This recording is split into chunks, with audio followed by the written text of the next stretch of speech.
I just sat down with the mayor of Māngere, Fitz 275. And when I say mayor of Māngere, I mean it. This guy is he's all about it. Just an amazing guy, an amazing story. The best way to learn about business is start a business. Coming from his humble beginnings, getting into business, going through dialysis, having a kidney transplant, having that fail, recovering, and now, opening new businesses, opening spaces for men to come in and share. The brand that I needed to start was something dear to me, and Māngere was dear to me. I really got to know Fitz through the floods, the Auckland anniversary floods, and seeing his work firsthand, working together, activating for change, calling things out that just aren't right and that the things that aren't happening that should be happening. And he's an amazing advocate for Māngere and for our people. Don't forget, like, comment and share, subscribe. This conversation needs to be heard far and wide. The Mayor of Māngere, enjoy.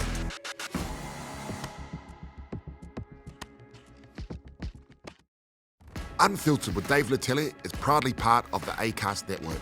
Before we get started, I want to take a moment to thank my good friends at Trust Motors, George, Jono, and all the team. Thank you for jumping on board as a major sponsor. Trust Motors, how car buying should be. Fitz 275, the Mayor of Māngere. How's it going, my brother? I'm good, bro. I'm good. Yeah, how's things? Thank you. What's been going on? Just living life, brother. Yeah. Living life, living learning. Yeah. You know? You're not too nervous about today? I was a bit nervous. But I like being nervous because that's where the growth is. So. Yeah. Tell us a bit about yourself, bro, because I met you properly, like we really started working together, I guess, properly through the floods, right? We really the Auckland floods, what a nightmare that was, eh? And it really opened our eyes to how inadequate government is, both central and local, and that if the community groups weren't there, man, it would have been so bad, even worse than it already was. But before we get into that, just tell us a bit about yourself. So New Zealand born. I was a whāngai through the system. Born in Hastings. My mum brought me up to Māngere. One of three. Two older sisters. Parents passed away now. Got a wife, 2 children, married. That's pretty much me. Whāngai through the system, what do you mean by that, bro? So I was adopted through the system. So my parents filled an application, and then when my birth mother had me, they went down to Hastings, picked me up, and I just reconnected with her too. Wow. Yeah, July 19th. What was that like? It was good, bro. I'm still navigating it now. And I'm just happy that there's it's bringing healing to myself, but also to her.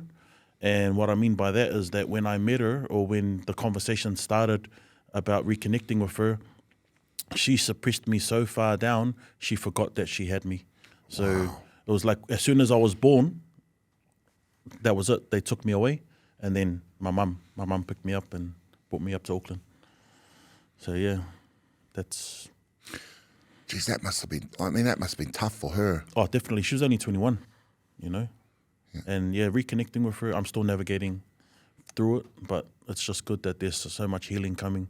Even to my biological siblings that I'm meeting, there's healing coming there.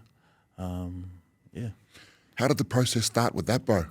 Oh, so during lockdown, I went through a sovereignty journey, and part of that was to get back my registration at birth. And in order to get that, I got my original birth certificate back.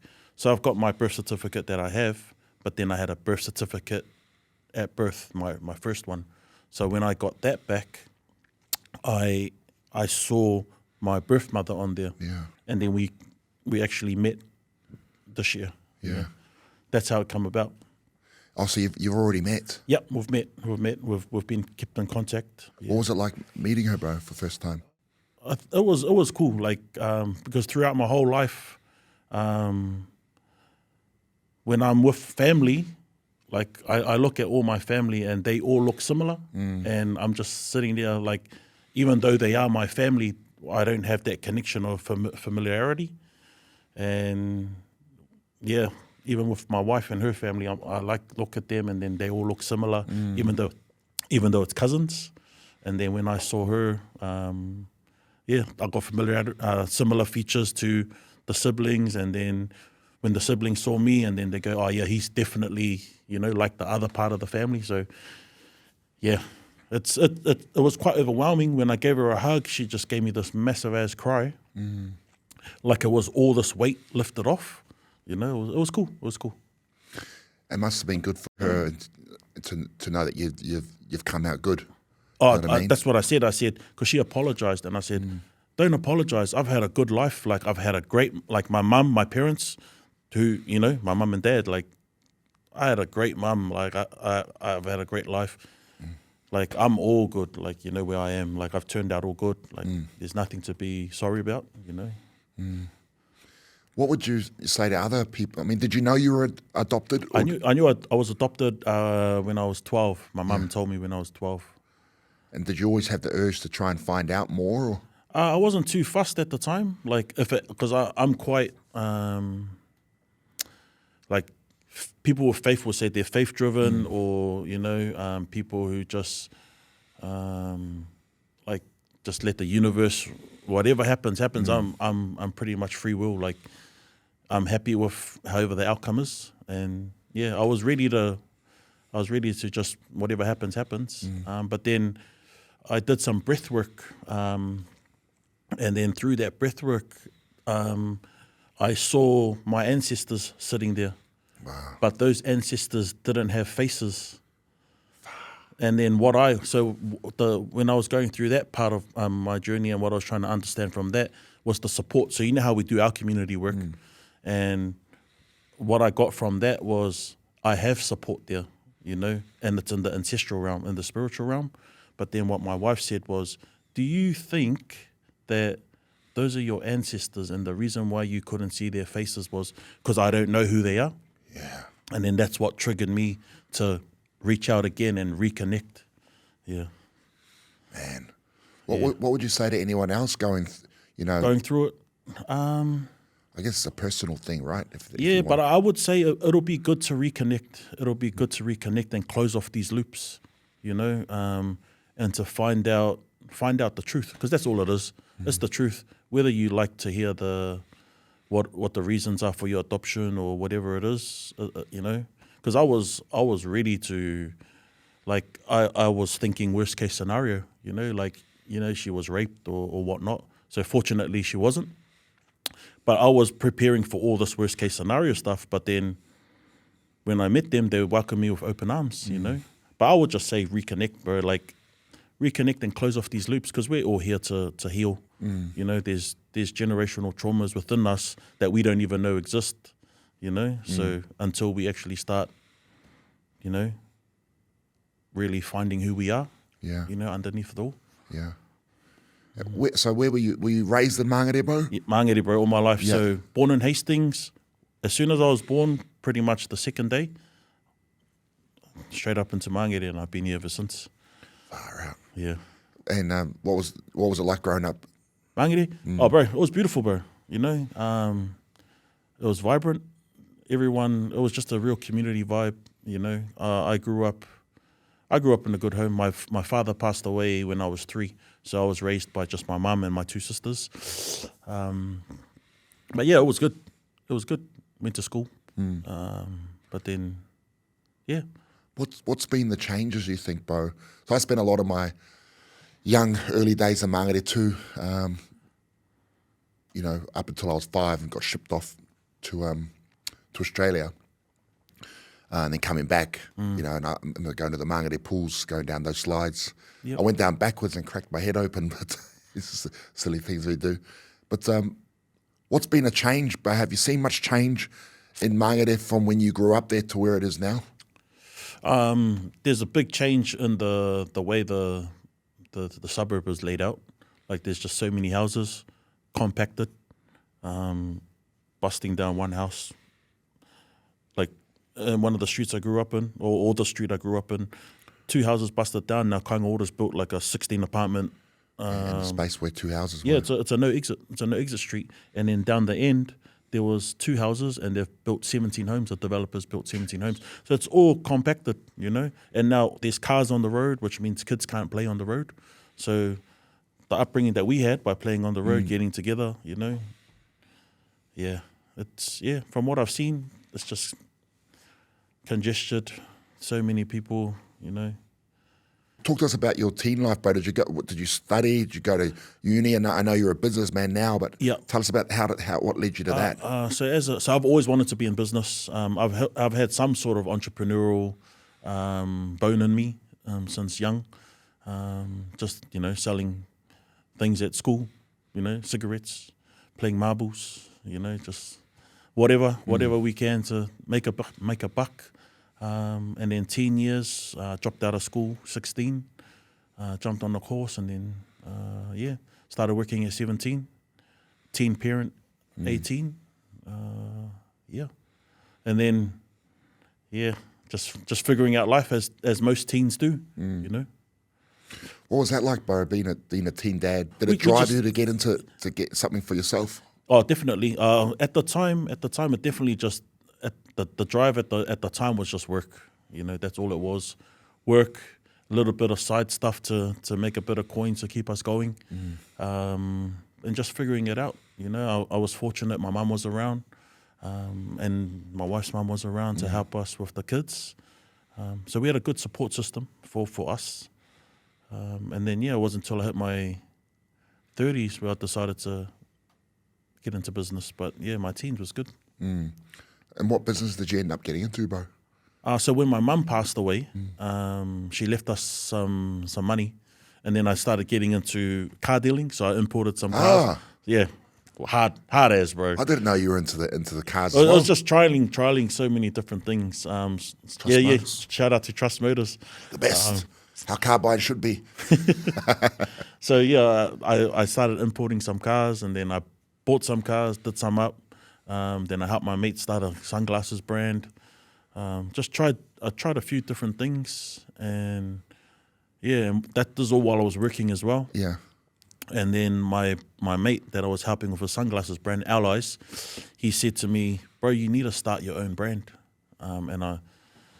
And from when I was helping him, and what I realized from that, the brand that I needed to start was something dear to me, and Māngere was dear to me. So 275 is what I started, you know.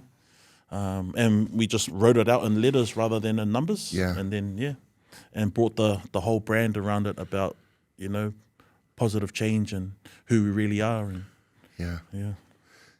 it's such a, because when did you start 275? What year was it? I applied for trademark in 2018, and then we started 2019. When you got the trademark? Yeah.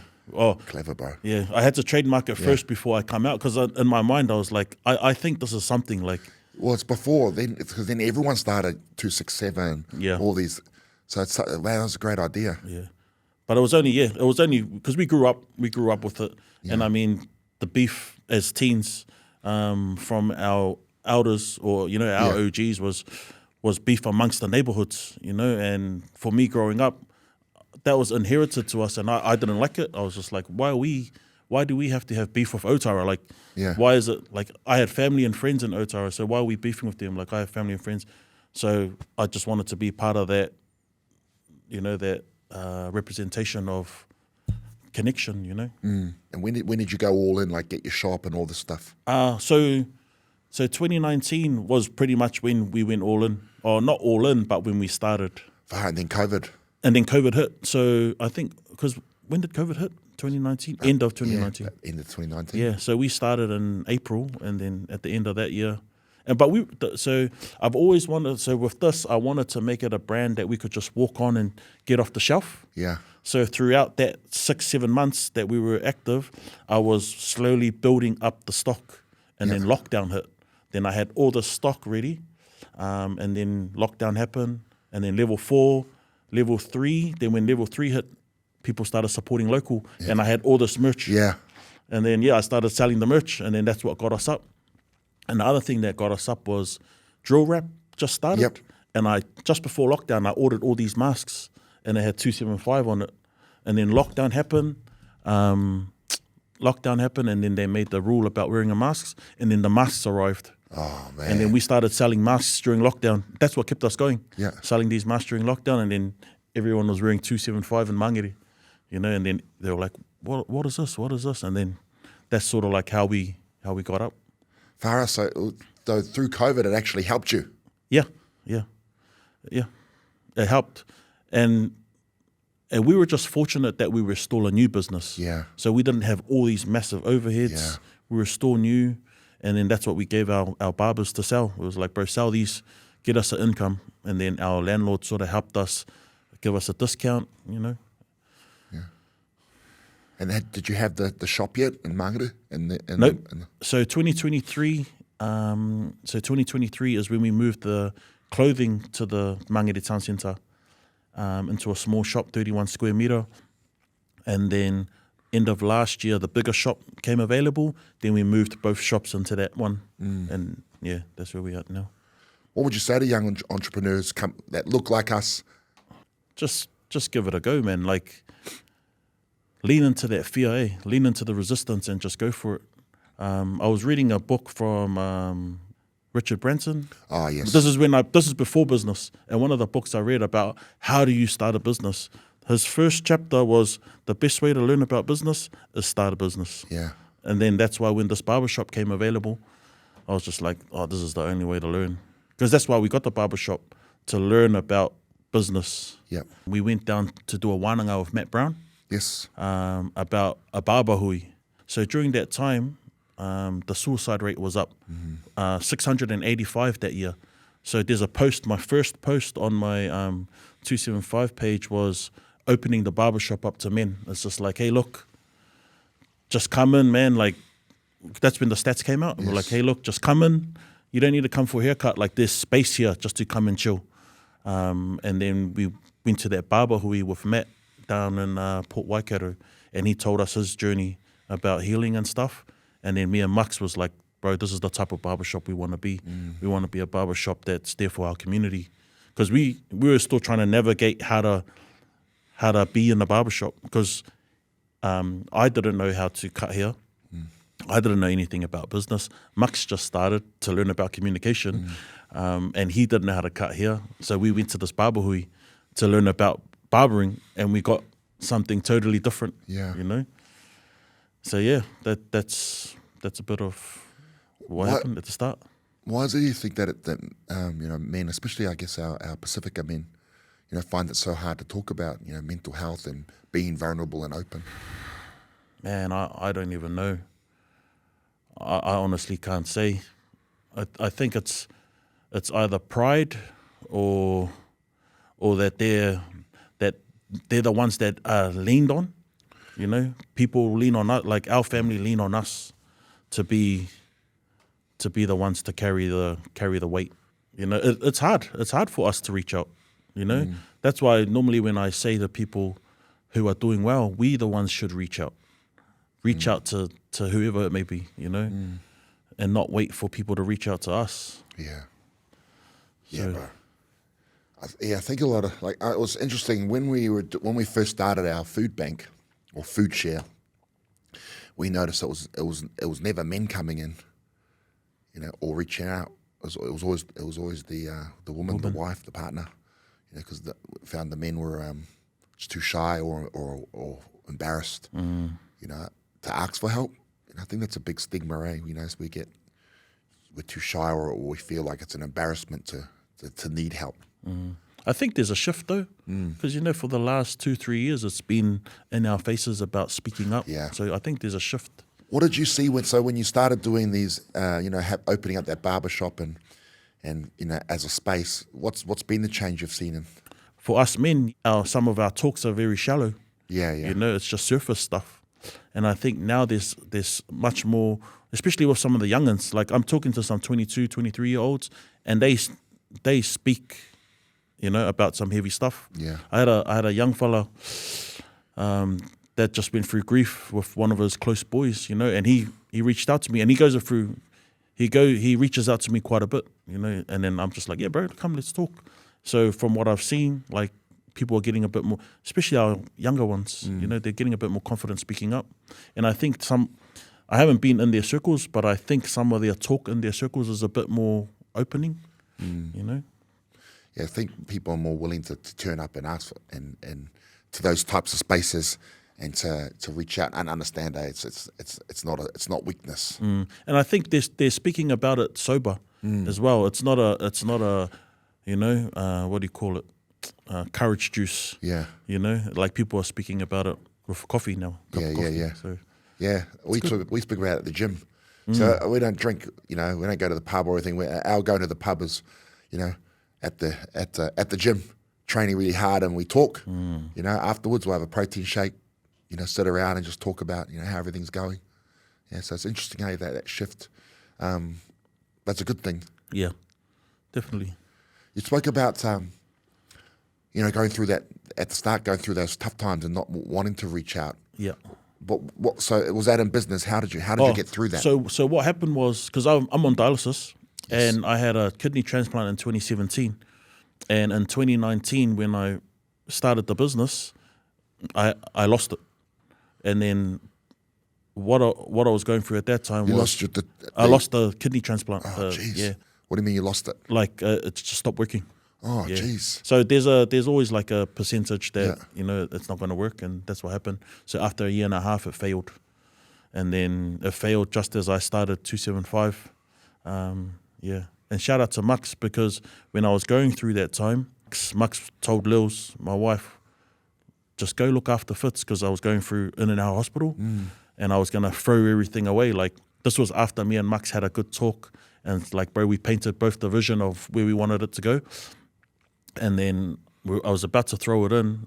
I just told her, look, I don't give a fuck right now. Just do whatever. And then she went and saw Mux, and then Mux said, look, you go look after Fitz, I got you. And then he stayed there. And it's always like a running joke, because it was the first 2 weeks of business. He didn't know how to cut hair, and he didn't know how to do business. And he was in there running the shop. Yeah, and then I was in hospital. And then I lost it. But the reason why I was going through shit was the medication I was on. Yeah. So the medication that they gave me to try and keep it going, they didn't, because it was rabbit sterilizer, tranquilizer stuff, I don't know, whatever. But they didn't tell me that there's side effects from it. And the side effects is your mind going all loopy. So, yeah. Well, I've known a few friends even recently that are going through some serious health issues, and the medication can make them faint, just randomly, and then they lay there until someone comes to wake them up. I just took it one moment at a time. I just try to, like, even though I knew my mind was all over the place, I just try to live a normal life as much as possible. So even though I was in hospital, they try to keep me bedridden, but I would get up, have a shower, put on normal clothes, and I'll get out of the room, and I'll go downstairs, and I'll just sit with all the people who are living their life normally. Yeah. And I'll only go up to take medication or do blood tests, swabs and whatever, and then go back down. So the way I got through it, bro, was you just have to just push through it, just for that one moment at a time. Yeah. Not trying to think about tomorrow. It's just right now, you know. That's all it was. So anyone going through something like that, that's how you dealt with it. Yeah, just take one a moment at a time. Yeah, don't worry about the long term. Don't worry about tomorrow. Don't worry. Just worry about right now, and just get through that moment. You know. I mean, how's it all going now? How did you get through that? Oh no, good. It's going good now. I got good support from the family, and doing walks. Like, I was training hard out at the time. I'm not training as much now, but training helped. Walking. Just doing something is what really got me through. Yeah. How did you get into the community work that you're doing? And so even before getting deep within the community, I was always someone that was keen on helping, whether it was in family or just amongst my corner, my boys. And then when I just got in the community, I was like, from that first opening up for our men for suicide. And then I realized that people just need space. You know, a lot of us need space. So I started working with artists and just letting them come in to our studio at the barbershop that we had. And then, it just gradually built up over time, just going out there working with like Te Wānanga. And then when the floods happened, I'm just like, fuck, let's take it back. When were the floods? What was the date? I think it was January 2023. January 27. Far out already. Yeah. Man. But it's, when I think about it, it seems like it was crazy. And I think unless you were there in it. Your post was the first post I saw. It was the one out west when you were like this. Yeah. And you were like, look. Because we were still at the barbershop, unaware of anything. It was just raining, you know? Yeah. And then it wasn't until we went home, all the roads were flooded. Because we thought it was just out west. And that's what it really got to me, bro, is that I did that video, right? And then the council, still there's no need to, nothing's wrong. And then I'd already started speaking to people that had lost their homes. But I want to paint the picture for how crap the response was. Yep. About in terms of, you know, about how the community rallied. Because I remember, you know, we didn't even have an evacuation centre in Māngere. You know? And do you remember that the hall, that little small hall they first got? That was at the domain, Māngere Bridge domain. Do you remember, were you there when Wayne Brown came? Nah, but I was at the Māngere Rec when the Auckland Council guy came. But nah, what happened when Wayne Brown got there? Oh, it was so funny, bro. Wayne Brown came in. And who actually I don't mind, you know, if I see, the thing with Wayne is you've just got to speak straight to him, you know, and that he respects that. But he walked in, you know how Pacifica people, the councillors, everyone's so polite and respectful, eh? Oh, welcome, Wayne. This is our community. This is our people, you know. And he comes around, he's fucking everyone shaking hands, rolling out the red carpet to this guy. And he gets to me, he goes, Butterbean. I said, what a fucking disgrace. What a disgrace you are. Far too late. What a waste of time. And he goes, what do you mean? I said, well, this is way too small. You've got the evacuation centre with all the Red Cross, everything. It's Māngere. We don't need it there. We need it here. And then he started going on about all, you know, it's all blaming the advisors. And I said, well, fire all your advisors. And then this little curly-headed guy one of his advisors was there, and he goes, who the hell are you, bro? It was a big argument. Then the camera starts circling round, and then Rob Campbell's there trying to just pull me away. And it's interesting because all of the councillors that were there was, you know, like Homer Simpson. It's like disappearing into the hedges. They didn't want a bar of it. But from that, because he said, what do you think we do? What can we do? I said, well, you're the council. You've got a council, a massive rec centre in the middle of Māngere Town Centre. How about we do it there? You know, it's common sense. And the next day, or later on that day, they started moving all the stuff over. So during that time, we were transporting people to Manurewa because there was no evacuation centre. And we were one of the worst hit. Yeah. You know? So yeah, it was good call on that. And that was when I first witnessed the amount of politicians coming for photos. Yeah, bro. We were in Māngere, and I forgot who it was. There was a group of them, and they came with Tangata Pacifica. Yeah. They came in, had a debrief with us, then they turned around and gave the debrief to the camera, took a few photos, and then left. Yeah. And I was sitting there like, is this what they do? Yeah. Is this what... You know, and then... So it's good for me to get my insight firsthand. Yeah. You know, not from other people. So I was just like, oh, yeah. It's interesting. The cool thing about the way that we've done it is that we don't have to bow down to them, right? You know, and it was really evident because a lot of the groups that were there that are on the government tip can't say anything. They can't say anything publicly. Yep. So when all these politicians come, they have just got to say, thank you, sir. Oh, thank you so much for all the support. Yeah, sure, get a photo. But they try to keep me away from these.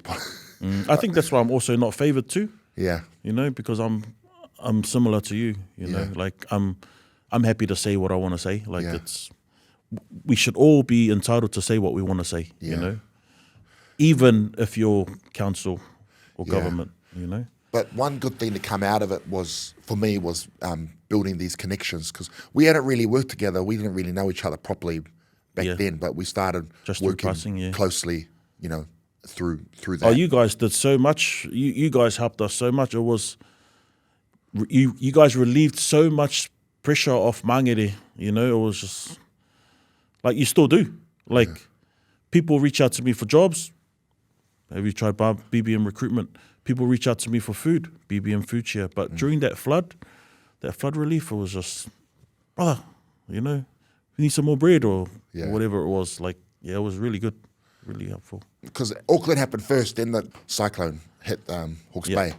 And so it was actually through Peleti. Again, I connected. I said, brother, connect me to who's the who down here, down there. I can't get there, but I can send money, you know, and use our networks with like Pack and Saves and supermarkets that are in these towns, you know, send money to them and then get the groups to go to the supermarkets. So we were helping the supermarkets with what to order, only from our experience of what was already happened in Māngere, you know. So yeah, Peleti hooked me into people down there, and we started supporting there. We ended up sending, you know, just container loads of stuff down there, and just utilising our corporate contacts, you know, to get support instantly there. It was a crazy time, man. It was. I think the other positive is that if it does happen again, you know, we're prepared and equipped for it. Yeah. What worries me is our community is, like, we know, but I still don't think the government. So I heard through that they had a plan. They worked on this evacuation plan, but then a year prior or 2 years prior, they threw it out. Like, they brought a whole new system in, and then they were lost in it. That's why it was the way it was. I remember saying throughout the whole, you know, because we were all there every day, right?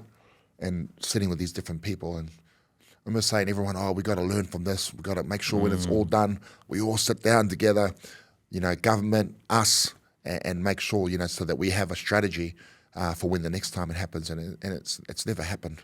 It's also who's in charge, who's taking lead. Yeah. Because from my experience, someone came in, I think it was Red Cross came in, but then somebody didn't want them to take over. Like, there was, and then I'm witnessing. I don't want to offend it. I'm not going to name names and offend people. You know. But there's a few several. Oh, look, it was a disgrace because I kept saying, when's the cavalry coming? Like, because all of us, we're using our own money. So when is support coming? Where is Red Cross? Where's the army? You know, like, we need some support here. Why is, you know, we're getting phone calls at all hours. We need water. You know, so, you know, like, how is this possible?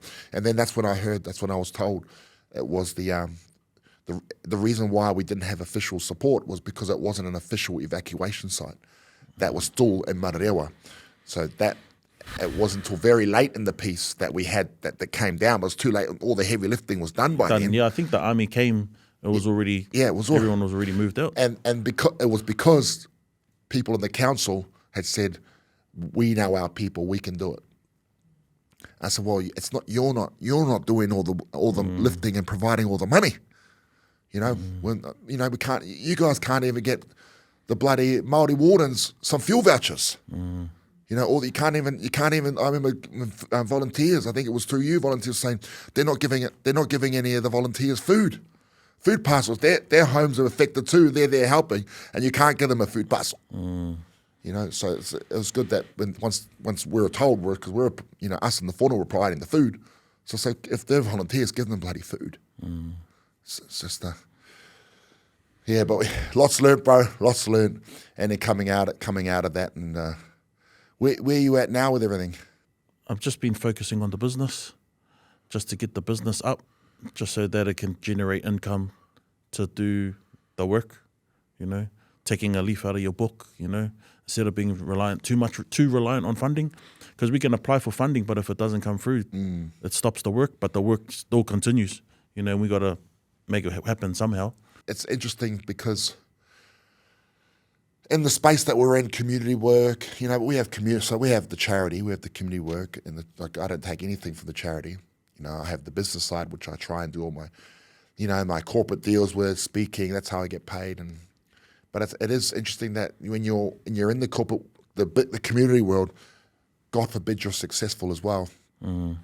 Hey, you know, and I it's funny. I sort of said one time I had a BMW M5, Trust Motors, but it's and I got rid of it.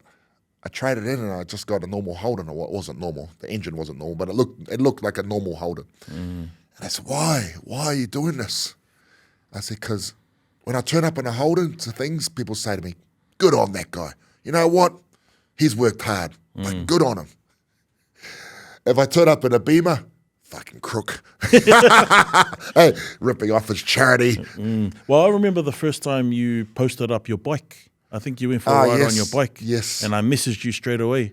Because you don't share, that stuff, because in the community we're in, we're helping people who have less. Yeah. So that when they see us who have worked for our stuff, it gives that off look. It's like, bro, you're ripping someone off, Yeah. And when I saw you post that, I was like, good on you, bro. Yeah. Like, you need to show us. Yeah. You need to show us what hard work can do, Yeah. Community work, hard work, but these are the rewards, and Yeah. this is what you've earned, And it was good to see that too. Yeah. And that's obviously people who ride bikes. That's your time for peace, Yeah. Yeah, I got a lot of hate from that photo, on that little thing. I think I might have deleted it. But for me, like, people, I love the comment section, because the comment section just lets you know what's going on in the world, in their world. So when people are hating on you, obviously, it's projection, so it just lets you know, like, I did a post, this is not hate, it was a hate comment. So I did a post on, for barbecue, Sionish Smokehouse for $100 platter. And if you look at it, there's a lot of traction on there hating on me for sharing this $100 platter, saying it's rip-off, But that's just letting me know that they're struggling. They find it hard to spend the 100, but they're also not educated on the work that goes behind a smoked platter. Yeah. So that's why I like comment section, because you have to read between the lines. And if people are hating on you, read between the lines, bro. It's, Yeah. One of the one of the main reasons I'm thinking like you, like I like to post those things, is to give youth. Yeah. Absolutely. I turn up in a different car and I was at our youth program at BBM South, and I was just leaving because I never brag, I never put anything up, very rarely. But I was leaving, and we were in there for hours giving these kids motivational speeches and trying to get through. And then as soon as they saw the car, they go, wow, like their jaws just dropped, like their eyes were lit up. How did you get this? I said, the best thing about this car, I didn't sell one drug to get it. And it bang, they got it, They were tuned in, they were dialed into it. So, they were open to hear how, you can get all these things and you can do it and also help people along the way. There's a lot of us out there that have nice things, but because we've grown up in a humble environment, we were taught to not brag about it or show it off. But that's the stuff that's going to inspire other people to know, legit money can do good things, make a, buy you good things and make a good living. One of the most common things I'd get told when I was coming up in my boxing days was, humble yourself. You're a disgrace to all your people, and man, it was crazy. But I would always say humble's not being a doormat. Sometimes I think, this whole thing about being humble is can hold us back. If they saw where I was living at that time, you couldn't get any more humbler. You know what I mean? What's your thoughts on that? Absolutely.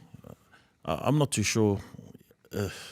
It's generational, like, wha'amaulalo, I think that's the word in Samoan, like humble yourself or humility.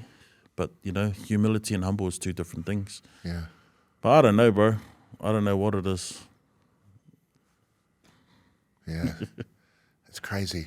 I think there's been like humility and humble. That's two different things. You're right. What's the ultimate goal, bro, in terms of business and family? What's your goals? Oh, bro, ultimate goal is to make money and not work. Yeah. Yes. So I can just spend time with family, bro. That's it. That's the ultimate goal. Yeah.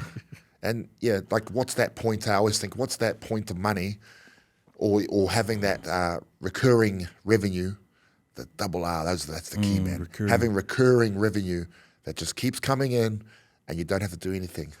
You know what I mean? Everything's working for itself. You get this money coming in, and you don't have to. You can just choose what you do. Spend time with your family. You don't have to break your back anymore. What? How much? No, that's what I'm thinking. How much is that point? Oh, yeah, Because being rich, it's like, but how? You don't.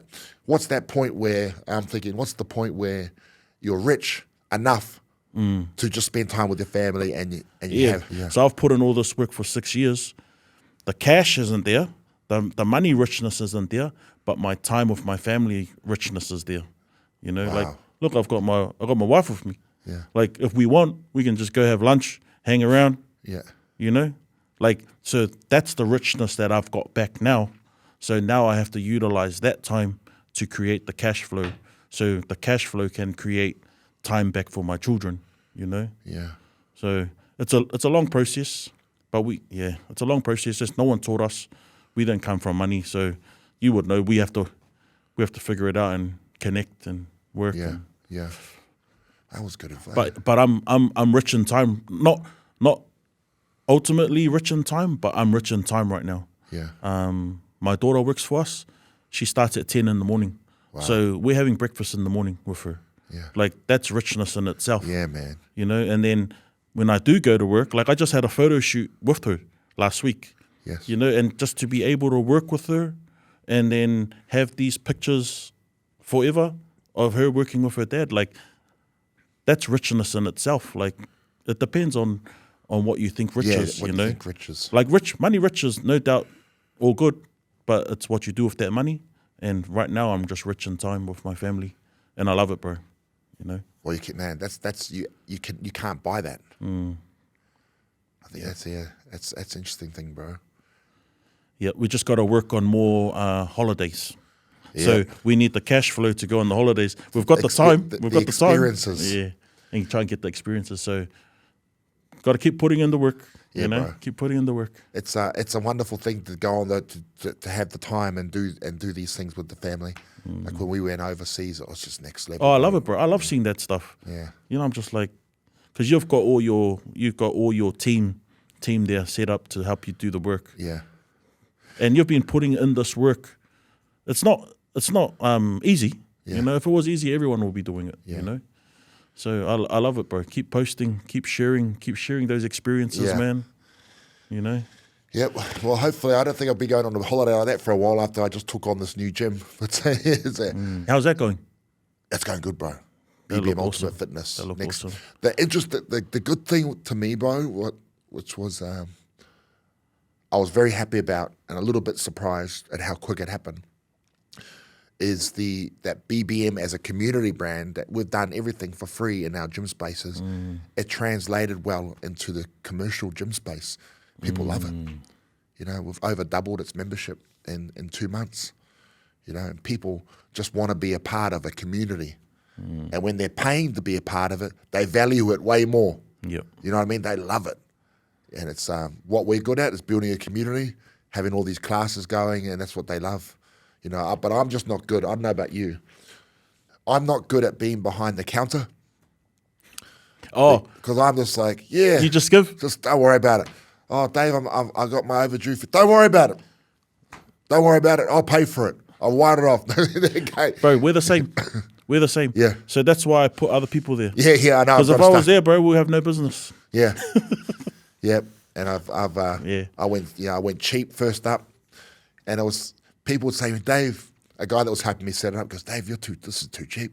Like we're going $10 a week for a year, but you're locked in, and then $15 on it, which is pretty cheap. But it's comparison to what we're around. We're trying to build it up, you know.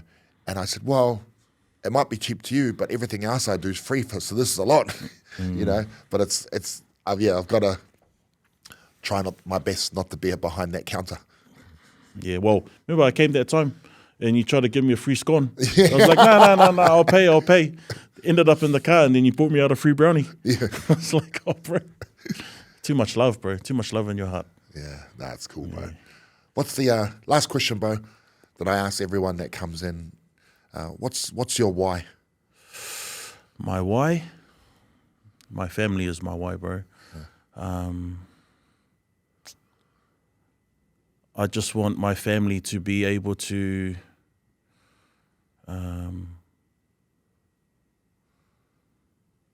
just to enjoy what this world has. You know, there's some good things in this world that I want them to enjoy.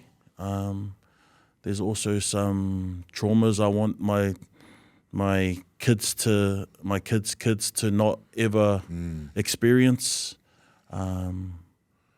You know, that's why I trying to help build my community too, because it's all good to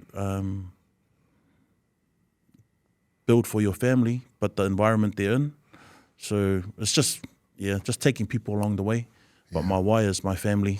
But also my mum and dad, you know, they migrated here from the islands, you know, and I just want to build on what they did, you know. My mum always said to me, "Whaiwha leka meki." I always thought that was look after the kids, like our kids. Yeah.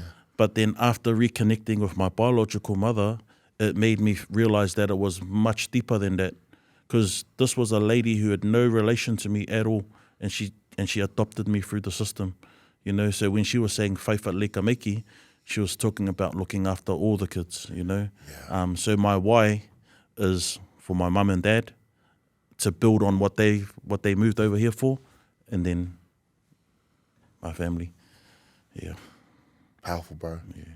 Thank you so much for joining me, brother. Man, it was amazing to sit down. We've known each other for a few years now, but now we really know each other. So thank you, brother. Keep smashing it, bro, and keep leading the way. And together we'll you know, keep bringing our people with us. Thank you, my bro. Thank you for having me. Awesome, bro. Keep up the good work, bro. I love what you're doing. Awesome. I'm following your lead. Thank you also. If you made it this far, thank you so much for the support. It really does mean so much to us. Don't forget to like, share, and subscribe, and comment on our videos, and share this out. These stories are so inspiring, and they need to be heard by everyone. Thank you so much, team.